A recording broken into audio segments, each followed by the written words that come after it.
In this video, we will be demonstrating how to test a hot water heater element. These are the tools you'll need for this job. Step 1 will be to turn off the breaker for the water heater. Step 2, remove access panel from elements.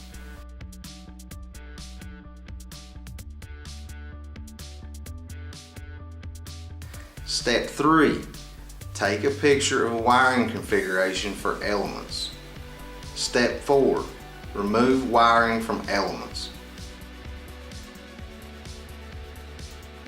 Step 5, using your multimeter, place one lead on each side of the element.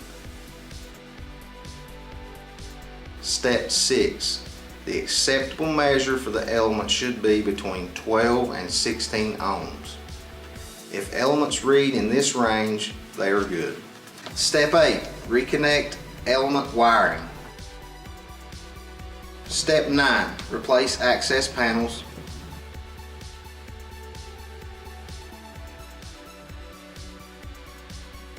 Step 10, turn breaker back on.